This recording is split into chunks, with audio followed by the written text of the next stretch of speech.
Hello and happy belated Thanksgiving. It's that time of year where you're always thinking, what are you grateful for? What are you thankful for? And this year I had an incredible Thanksgiving with family. I feel truly and totally blessed. And yet I had an event where my depression for my most recent miscarriage just surprised me. It overwhelmed me. And it was the Sunday after Thanksgiving. A group of us in the family, we said we're going to take the Metrolink down to LA to see the King Tut exhibit at the California Science Center. And of course, using the Metrolink meant that Micah, my son, got to enjoy the train, and my niece and nephew, and the whole day was Micah doot doot doot doot, and he had a really good day, and that made my heart happy. But at the museum, I had seen maybe my third or fourth pregnant lady, and it hit me like a ton of bricks. I realized again that I'm not pregnant. It's not like I don't know I'm pregnant. I know I'm not pregnant. I haven't been pregnant for 3.5 months since my miscarriage in August, where my water broke at 12 weeks with my fourth pregnancy. So I've had one successful pregnancy out of my 4, and the other 3 ended in miscarriage. This was the longest at 12 weeks, and my water breaking was different from my other 2 miscarriages. So it was very devastating, very difficult for myself and my husband. And it took me even a month to grapple with the feelings and recognize that I was truly and deeply depressed, and start working through that, go to counseling, talk with my husband, mentally do exercises to work through things. And so I've been starting to feel like I was back on track. I was starting to become myself. I was me again. And then on Sunday when that happened to me and the tears just came, I couldn't stop them.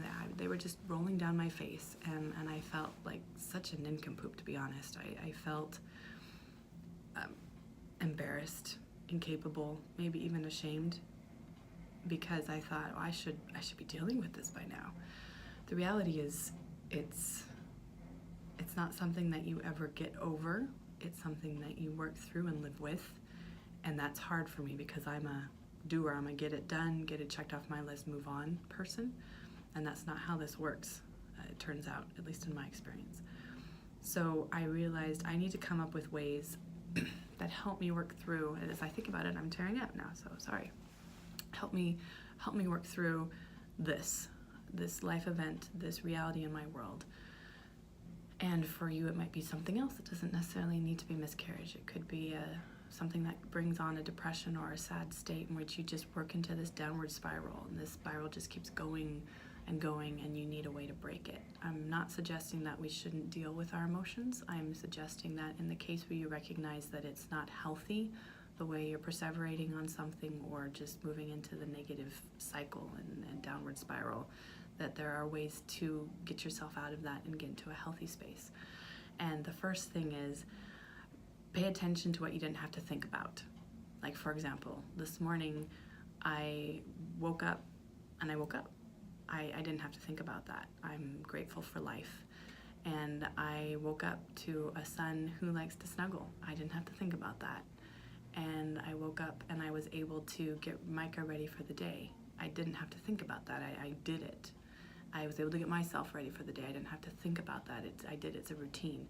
I mean, you start going down the list and you realize that there are things that you don't have to think about that are truly a blessing. And if I focus on that, I realize, hey, I have other things to focus on than this that is just pulling me down and not being a productive, healthy thought process. That's something that I can actually work through rather than pull me down. The second thing that I've recognized that is very, very helpful is to make notes of what I was able to do today. So when I'm in a depressed state, I focus on what I'm not able to do. Like I said, I like to check things off, and so I just perseverate on those things I'm not able to accomplish, and how my list is so long of things I need to do, and I didn't get things accomplished. Like this morning, my sister and her husband and kids are headed back after Thanksgiving. They're driving home, and I always like to create a little care basket bag, whatever, for food for lunch on the road. And I wasn't able to finish that. I started it, I wasn't able to finish it before I went to work. And so I was beating myself up about that. And I realized that's not helpful. What it is helpful is that I was able to get breakfast ready for everyone, and then I was able to get my son ready, and that I was able to start getting food ready for them so they at least had something to snack on while they're on the road. And that helped me stop that negative spiral. The third thing that I've found to be helpful is to focus on the people in your life that really do care. Because it's very easy to focus on those that make negative comments, on those that don't understand, and they shift to themselves. Like if you are crying and someone comes up and says, well, I had a hard day too, I know that the meaning is to be sympathetic. That's just not helpful. So they don't understand that that's not helpful, and it actually makes life more difficult at the time. It's easy to focus on those things. What I found is to focus on the people who care. Even if they're saying things that are hurtful or not helpful, people care, and focus on that piece. My husband is an amazing, amazing human being.